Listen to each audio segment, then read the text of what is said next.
Hello friends, आप सभी लोगों का बहुत बहुत स्वागत है प्लूटस आईएएस में। मित्रों, दोस्तों, स्वागत, वंदन, अभिनंदन। आज हम लोग एक ऐसा टॉपिक लेके आए हैं, इसके बारे में कहीं ना कहीं बहुत लंबा इतिहास और बहुत सारी बातें जो हैं लिखी गई हैं, कही गई हैं। और एक, जिसे हम कह सकते हैं कि मध्यकाल के बाद कौन सी ऐसी परिस्थितियां ऐसी रही कि एक ऐसा रिलीजन आता है जो पूरे विश्व में कहीं ना कहीं उसका तेजी से प्रभाव और स्प्रेड हुआ। तो आइए, उसी में ही हम लोग आज एक पार्ट वन को समझते हैं, इस्लाम की दुनिया का उदय कैसे हुआ। यह बात आज भी पूर्णतः प्रमाणित नहीं मानी जाती है कि सबसे पहले कौन आए, ईसा आए, मूसा आए, उसके बाद अन्य आए, या फिर जो है पहले ईसा आए या पहले मूसा आए, या पहले जो है यानी पहले जो है इस्लामिक जगत के पैगंबर आए। तो ये आज भी इस बात पे कई प्रकार की डिबेट कही जाती है। एक किताब है तौरा, तौरा के अनुसार कुछ और माना जाता है, इंजील के अनुसार कुछ और माना जाता है, कुरान और अन्य जो है हॉली बुक्स उनके अनुसार कुछ और माना जाता है। तो हम उन चीजों पे चर्चा नहीं करेंगे, पहले कौन आए, लेकिन इस्लाम की दुनिया का उदय कैसे हुआ और किस प्रकार हजरत मोहम्मद पैगंबर साहब जो है वो पूरी दुनिया में इस्लाम जो है उसको लेकर आगे बढ़ते हैं। चलिए आगे हम लोग बढ़ते हैं इसी बात को लेकर। यदि इस्लाम की दुनिया का उदय की बात की जाए तो सबसे पहले नाम आता है हजरत मोहम्मद पैगंबर साहब का। अब किस प्रकार से हजरत मोहम्मद पैगंबर साहब के द्वारा इस्लाम की स्थापना की गई और धीरे धीरे ये जो रिलीजन है ये एक बहुत लोकप्रिय रिलीजन के रूप में सामने आया और बहुत सारे, यानी इसे कहा जा सकता है कि आम जनता के बीच में यह काफी लोकप्रिय हुआ।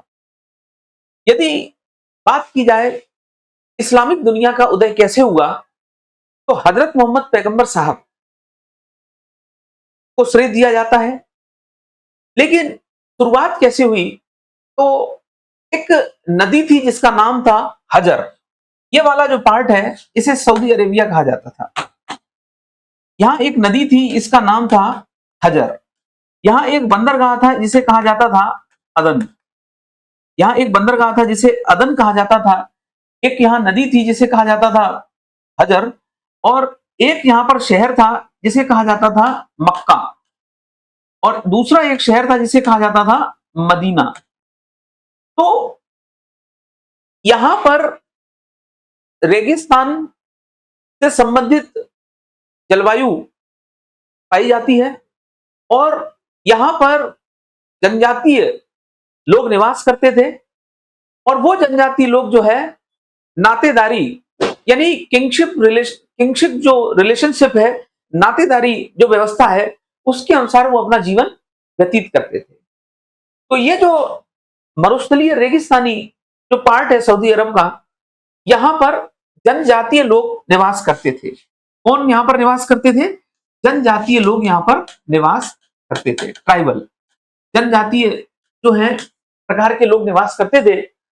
और ये नातेदारी व्यवस्था के रूप में नातेदारी नातेदारी यानी किंगशिप किंगशिप जो है व्यवस्था के रूप में अपना जीवन व्यतीत करते थे। और यहाँ के रेगिस्तान में ये जो लोग रहा करते थे, ये सामान ढोने का कार्य करते थे। क्या करते थे? ये सामान ढोने का काम करते थे, सामान ढोने का कार्य करते थे। और सामान ढोते ढोते जो है इनमें एक शब्द सामने आया, जैसे काफिला कहा गया। तो ये लोग क्या करते थे? इस रेगिस्तान और इस सऊदी अरब की अरब रेगिस्तानी जो भूमि थी, यहां पर ये लोग जो है सामान ढोने का कार्य करते थे और एक स्थान से दूसरे स्थान तक सामान ले जाते थे। तो इसी से ही काफिला और कारवां अब आने वाले समय में बनेंगे। तो यह है मक्का, मदीना और हजर नदी है। ये हजर नदी है और अदन बंदरगाह है। तो ये कहीं ना कहीं इस्लाम की दुनिया का जब उदय होता है तो यहीं से इसकी शुरुआत मानी जाती है। अब जैसा मैंने कहा, तो सबसे बड़ा योगदान किसका माना जाता है? हजरत मोहम्मद पैगंबर साहब का। तो आइए देखते हैं किस प्रकार उन्होंने इस्लाम की शुरुआत की और किस प्रकार से एक इस्लामिक जगत का जो है, एक दुनिया जो है, यानी दुनिया के बहुत बड़ा वर्ग जो है इस धर्म की सरलता को स्वीकार करेगा और एक बड़ा वर्ग जो है, जिसे हम कहते हैं कि स्प्रेड ऑफ इस्लाम जो है, किस प्रकार मध्य एशिया से बहुत सारे बहुत बड़े क्षेत्र में इसका होगा। तो सबसे पहले हम लोग बात करते हैं हजरत मोहम्मद पैगंबर साहब। हजरत मोहम्मद मोहम्मद पैगंबर साहब को मैं यहां लिख देता हूं, हजरत मोहम्मद पैगंबर साहब। हजरत मोहम्मद पैगंबर साहब। अब इनका जन्म कब हुआ? तो इनका जन्म होता है 570 एडी में। कहां पर होता है? मक्का में। जन्म इनका होता है मक्का।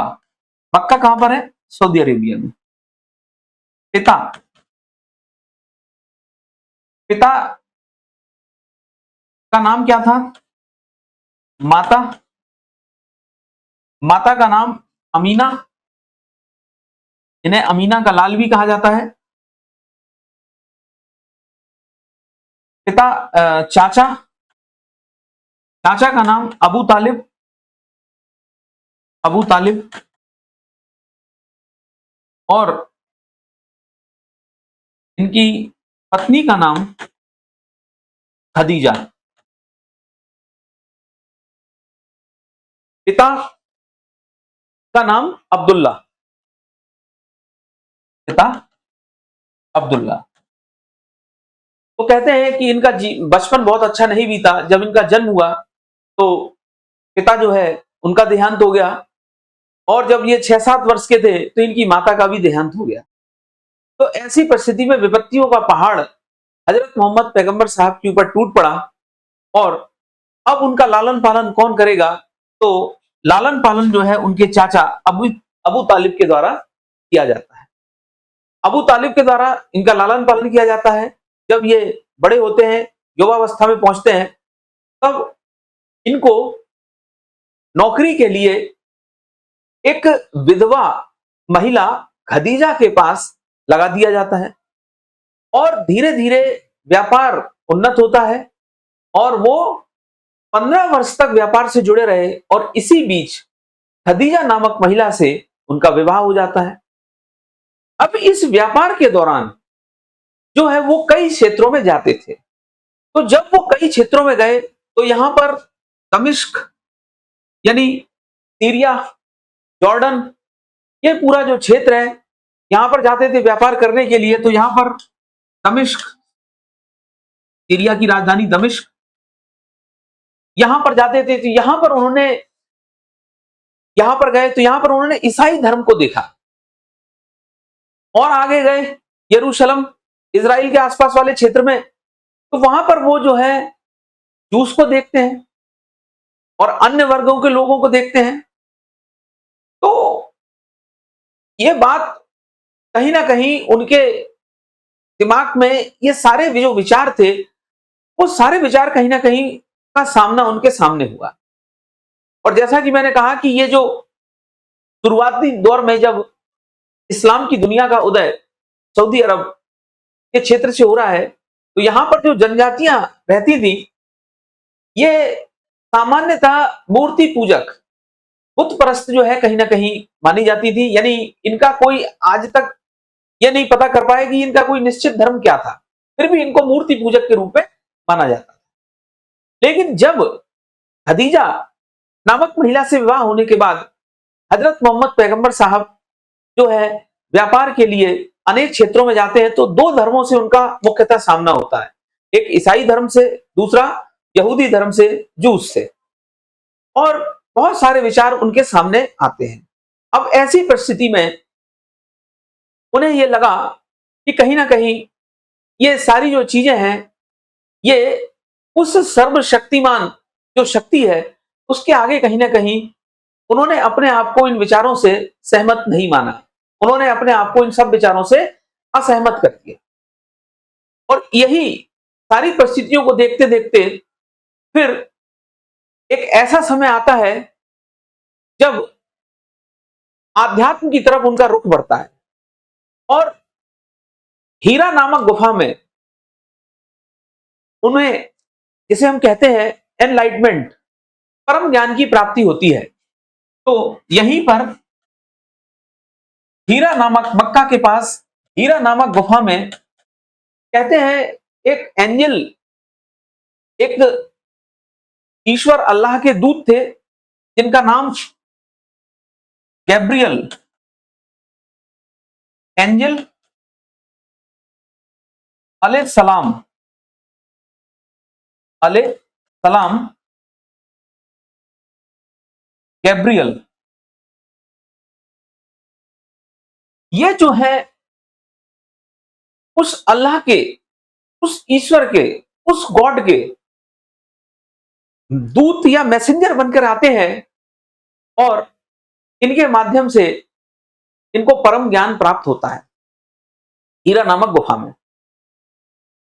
और जब इनको ज्ञान प्राप्त होता है तब एक पवित्र पुस्तक होली कुरान की रचना की जाती है।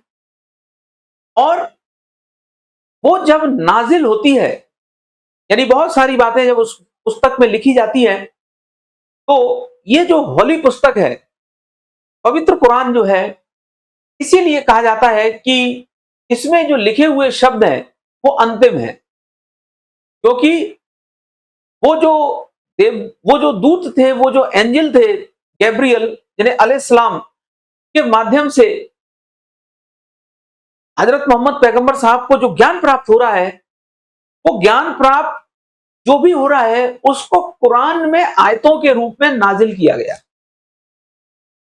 फिर और भी इसके पीछे कहा जाता है कि पहले सीना, दिल, ये सब निकाला गया और फिर उसके बाद वो सारी चीजें जो है दोबारा से प्रवेश कराई गई, ताकि जो है वो एक, जैसे हम कह सकते हैं कि संपूर्ण ज्ञान की प्राप्ति के बाद जो है ये सारी चीजें हुई। यानी इसके बाद फिर और ये सारी बातें कही जाती है कि किस प्रकार से दिल है और भी अन्य जो शरीर के अंग है वो सारे जो है कहीं ना कहीं से ईश्वर की कृपा से वो चीजें जो है दोबारा से कहीं ना कहीं लगाई जाती है।